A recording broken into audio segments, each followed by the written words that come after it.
வணக்கம். இது சற்று முன்னர் கிடைத்த செய்தி. வணக்கம். இது பருதி ஊடகத்தின் காலை நேர பிரதான செய்திகள். முதலில் தலைப்புச் செய்திகள்.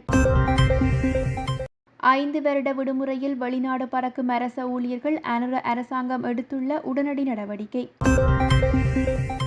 எரிபொருள் விலை குறைப்பு தொடர்பிலே வெளியான அறிவிப்பு. புலிகளின் உளவுத்துறையின் அடிப்படையில் முன்னாள் கடற்படை தளபதி கைது. இப்படி கூறுகிறார் நாமல். மாயமான செம்மணி நிம்மதி பெருமூச்சு விடும் இராணுவம். கட்சி தலைவர்களின் ஓய்வூதியம் குறித்து வெளியான தகவல். ஈர்த்த ஞாயிறு தாக்குதல் விசாரணையில் அம்பலமாக போகும் சஜித்தின் மறைகரம். இலங்கை அகதிகளை மீண்டும் அனுப்பும் நடவடிக்கையில் ஐநாவின் புதிய படை. இராணுவ முகாமில் இளைஞன் உயிரிழந்த சம்பவம். மேலும் ஒரு இராணுவ அதிகாரி கைது. இனி தொடர்பான விரிவான செய்திகள்.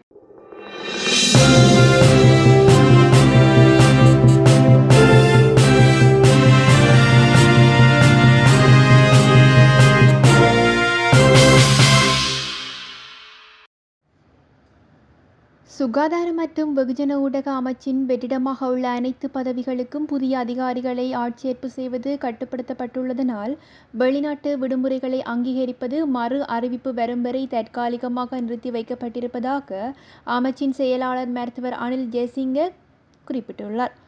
சுகாதார மற்றும் வெகுஜன ஊடக அமைச்சின் ஊழியர்கள் விடுமுறை எடுப்பதனால் அமைச்சின் அவசியமான கடமைகளை தொடர்வது கடினமாக உள்ளது எனவும் அதில் குறிப்பிடப்பட்டுள்ளது. முந்தைய பொருளாதார நெருக்கடியின் போது அரச ஊழியர்களுக்கு 5 வருட விடுப்பு எடுத்து வெளிநாட்டு வேலைகளில் ஈடுபட வாய்ப்பும் வழங்கப்பட்டது. மேலும் இந்த சுற்றறிக்கைகளின்படி இந்த விடுமுறை ரத்து செய்யப்பட்டுள்ளது. 5 வருட விடுப்பு எடுப்பது வெளிநாட்டில் பணிபுரிபவர்களுக்கு விடுமுறை காலத்தை நீடிக்க வேண்டாம் எனவும் சுகாதார அமைச்சகம் முடிவெடுத்துள்ளது. அரசு திணைக்களத்தில் நடைபெற்ற அமைச்சரவை முடிவுகளை அறிவிக்கும் செய்தியாளர் சந்திப்பின் போது இந்த கருத்தினை வெளியிட்டார்கள். விடுமுறைக்கு பின்னர் வெளிநாடுகளுக்கு சென்ற சுகாதாரத்துறை ஊழியர்களை திரும்ப அழைப்பதில் சுகாதார அமைச்சகம் கவனம் செலுத்தி வருவதாகவும் சமீபத்திய பொருளாதார சிக்கல்கள் மற்றும் அரசியல் ஸ்திரத்தன்மை காரணமாக அவர்கள் நாடு திரும்புவது தடுக்கப்பட்டுள்ளதாகவும் குறிப்பிடப்பட்டுள்ளது. இலங்கை பெட்ரோலிய கூட்டுத்தாபனம் மற்றும் நாட்டின் எரிபொருள் விநியோகத்தில் ஈடுபடும் நிறுவனங்களுக்கு இடையே முந்தைய அரசாங்கத்தால் செய்து கொள்ளப்பட்ட ஒப்பந்தத்தின் காரணமாக எரிபொருள் விலையை குறைக்க முடியாது என அக்கூட்டுத்தாபனத்தின் தலைவர் தெரிவித்த கருத்து உண்மை என எரிசக்தி அமைச்சர் குமார ஜெயக்கொடி உறுதிப்படுத்தியுள்ளார். இதன்படி இந்தியன் ஆயில் நிறுவனம், RM பார்க் தனியார் நிறுவனம், சினோபெக் நிறுவனம் செய்து கொள்ளப்பட்ட ஒப்பந்தங்களால் எரிபொருள் விலையை குறைத்தால் அது நிறுவனங்களுக்கு இழப்பீடு வழங்க வேண்டிய நிலை ஏற்படும் எனவும் நாடாளுமன்றத்தில் குறிப்பிடப்பட்டுள்ளது. இது தொடர்பாக எடுக்க வேண்டிய தீர்மான நடவடிக்கைகள் குறித்து சட்ட ஆலோசனைகளை பெறுவதற்கு தீர்மானிக்கப்பட்டுள்ளதாகவும் எரிசக்தி அமைச்சர் மேலும் குறிப்பிட்டுள்ளார். விடுதலை புலிகளின் உளவுத்துறையின் அடிப்படையில் முன்னாள் கடற்படை தளபதி கைது செய்யப்பட்டதாக ஸ்ரீலங்கா பொதுஜன பெரமுனவின் நாடாளுமன்ற உறுப்பினர் நாமல் ராஜபக்ஷ தெரிவித்துள்ளார். அத்துடன் வடக்கு மற்றும் கிழக்கில் நடந்த கர்த்தாலின் போது அரசாங்கம் தன்னுடைய சொந்த கொள்கைகளுக்கு எதிராக செயற்பட்டதாகவும் நாடாளுமன்ற உறுப்பினர் நாமல் ராஜபக்ஷ குற்றம் சாட்டியுள்ளார்.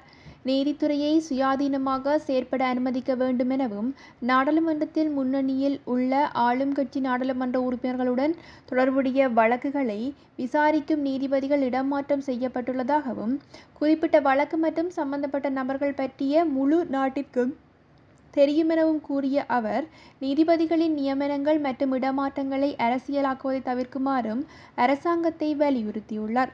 நீதிபதிகளின் இடமாற்றத்தில் அரசியலை கொண்டுவர வேண்டாம். காவல்துறை அரசியல் மயமாக்கப்பட்டது. இராணுவத்தை அரசியல் மயமாக்க முயற்சிகள் நடத்தப்பட்டுள்ளதாகவும் அவர் குறிப்பிட்டுள்ளார். கடந்த சில நாட்களுக்கு முன்னர் செம்மணி மனித புதைகுழி விடயம் சர்வதேச ரீதியாக பேசுபொருளாக இருந்துள்ளது. ஆனால் தற்போது அந்த விடயம் சிறிது மங்கியிருப்பதை காணக்கூடியதாக உள்ளதனால் இராணுவத்திற்கு நிம்மதி பெருமூச்சு விடும் விடயமாக மாறியுள்ளது. இதேவேளை தமிழரசுக் கட்சியின் பதில் செயலாளர் சுமந்திரனின் கடையடைப்பு போராட்டம் வெற்றி பெற்றதா என்பதும் தற்சமயம் பேசுபொருளாக மாறியுள்ளது. முத்தியன்கட்டு இளைஞனை இராணுவத்தினர் படுகொலை செய்தமைக்கு எதிர்ப்பு தெரிவித்து சுமந்திரன் கடையடைப்பு போராட்டத்தினை அறிவித்திருந்தார்.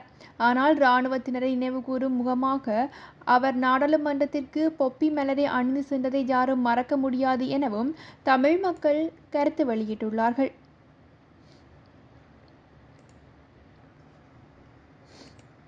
அரசாங்கத்தின் முடிவின்படி நாடாளுமன்ற உறுப்பினர்களின் ஓய்வூதியத்தை நிறுத்துவதாயின் முன்னாள் நாடாளுமன்ற உறுப்பினர்களான விமல் வீரவன்ச, குணசேகர திஸ்ஸவிதாரண, வாசுதேவ நாணயக்கார உள்ளிட்ட 6 கட்சித் தலைவர்கள் ஓய்வூதியத்தை இழக்க நேரிடும் என தகவல்கள் வெளியிடப்பட்டுள்ளன. அதன்படி 499 முன்னாள் நாடாளுமன்ற உறுப்பினர்களின் மனைவிமாரும் ஓய்வூதியத்தை இழக்க உள்ளார்கள். அவர்களில் 150 பேர் கணவனை இழந்த நாடாளுமன்ற உறுப்பினர்களின் மனைவிமார் என ஓய்வற்ற நாடாளுமன்ற உறுப்பினர்களின் ஒன்றியத்தின் செயலாளர் பிரேமசிறி மானகே குறிப்பிட்டுள்ளார்.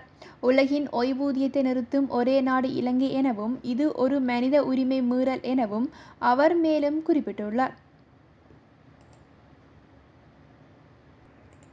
உயிர்த்த ஞாயிறு தாக்குதல் நடத்தப்பட்ட காலத்தில் அரசாங்கத்தின் 3ஆம் தரத்தில் இருந்த எதிர்க்கட்சித் தலைவர் சஜித் பிரேமதாச மற்றும் பொதுமக்கள் பாதுகாப்பு அமைச்சராக இருந்த ரஞ்சித் மத்தும பண்டார தொடர்பிலே இரகசியங்கள் சொல்ல வேண்டி வரும் என அமைச்சர் நலிந்த ஜெயதீச தெரிவித்துள்ளார். பாதுகாப்பு துணை அமைச்சர் ஓய்வு பெற்ற மேஜர் ஜெனரல் அருண ஜெயசேகரவிற்கு எதிரான நம்பிக்கையில்லா பிரேரணை கொண்டு வந்து விவாதம் நடத்த கோரினால் எங்களுக்கும் அதற்கான பதில் சொல்ல முடியும் எனவும் குறிப்பிட்டுள்ளார்.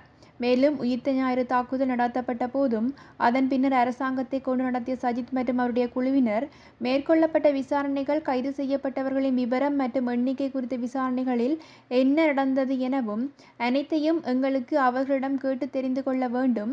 இந்நிலையில் அவர்களை இணைந்து நம்பிக்கையில்லா பிரேரணையை கொண்டு வர சொல்லுங்கள் எனவும் குறிப்பிட்டுள்ளார். இதற்கு முன்னர் தாம் நாடாளுமன்றத்தில் உயிர்த்த ஞாயிறு தாக்குதல் தொடர்பிலே தெரிவித்த கருத்துக்களுக்கு மேலதிகமாக பல கருத்துக்களை தெரிவிக்க வாய்ப்பிருக்கின்றது எனவும் நலிந்த ஜெயதீச குறிப்பிட்டுள்ளார். தமிழகத்திலிருந்து இலங்கைக்கு அகதிகளை திருப்பி அனுப்பும் செயற்பாடுகளை ஐக்கிய நாடுகளின் அகதிகளுக்கான உயர்ஸ்தானிகர் ஆலயம் நிறுத்தியுள்ளதாக தகவல்கள் வெளியிடப்பட்டுள்ளது. இலங்கைக்கு திரும்பிச் சென்றால் கைது செய்யப்படும் அபாயம் இருப்பதாக கூறும் தன்னார்வமாக திரும்புவோர்களுக்கான வசதியை நிறுத்தி வைக்கப்பட்டுள்ளதாகவும், இலங்கைக்கு திரும்பிச் சென்ற நிலையில் குடிவரவு சட்டத்தை மீறிய குற்றச்சாட்டில் குறைந்தது 4 அகதிகள் அண்மை காலங்களில் தடுத்து வைக்கப்பட்டிருப்பதாக வெளியான தகவல்களின் அடிப்படையில் முடிவு எடுக்கப்பட்டுள்ளதாகவும் ஐக்கிய நாடுகளின் அகதிகளுக்கான உயர்ஸ்தானியரகம் தெரிவித்துள்ளது. அதிகாரப்பூர்வமான தகவலின் அடிப்படையில் நாடு திரும்பிய 54 வயதான ஒருவர் ஆகஸ்ட் 12ஆம் தேதியன்று கொழும்பு சர்வதேச விமான நிலையத்தில் கைது செய்யப்பட்டார் என்பதும் குறிப்பிடத்தக்கதாகும். முல்லைத்தீவு முத்தியன்கட்டு இராணுவ முகாமுக்கு சென்ற உயிரிழந்த இளைஞனின் சம்பவம் தொடர்பிலே மேலும் இராணுவ அதிகாரியொருவர் கைது செய்யப்பட்டுள்ளார். இடதுகரை ஜீவநகர் பகுதியில் சிங்கப்படை பிரிவின் 12வது பட்டாலியனின் படைப்பிரிவை சேர்ந்த லான்ஸ் கோப்ரால் ஒருவரே கைது செய்யப்பட்டுள்ளதாக கூறப்பட்டுள்ளது. முகாமிற்குள் புகுந்த இளைஞர்களை தாக்கியதாகவும் அவர் குற்றம் சாட்டப்பட்டுள்ளார். இதேவேளை ஏற்கனவே கைது செய்யப்பட்ட 3 சிப்பாய்களும் இன்று முல்லைத்தீவு நீதிமன்றத்தில் முற்படுத்தப்பட்டதாகவும், அவர்களுடன் இன்று கைது செய்யப்பட்ட 4 சிப்பாய்களும் விளக்கமறியலில் வைக்கப்பட்டுள்ளதுடன், முகாமிற்குள் அத்துமீறி புகுந்திருந்த நிலையில் இலங்கை இராணுவத்தினரால் தாக்கப்பட்ட நிலையில் தப்பியோடி குளத்தில் மூழ்கியதனால் மரணித்ததாகவும் இராணுவ தரப்பில் தெரிவிக்கப்பட்டது. இதனிடையே வடக்கு கிழக்கில் மக்கள் மத்தியில் இருக்கின்ற இராணுவ முகாம்களை அகற்றப்பட வேண்டும் எனவும் முன்னாள் நாடாளுமன்ற உறுப்பினர் சுமந்திரன் தெரிவித்திருந்தார். மக்கள் மத்தியில் இருக்கின்ற இராணுவ முகாம்கள் அகற்றப்பட வேண்டும், அனைத்து கட்சிகளும் இந்த விடயத்தில் இணைந்து செயல்படுவதாகவும் சுமந்திரன் தெரிவித்துள்ளமை குறிப்பிடத்தக்கது.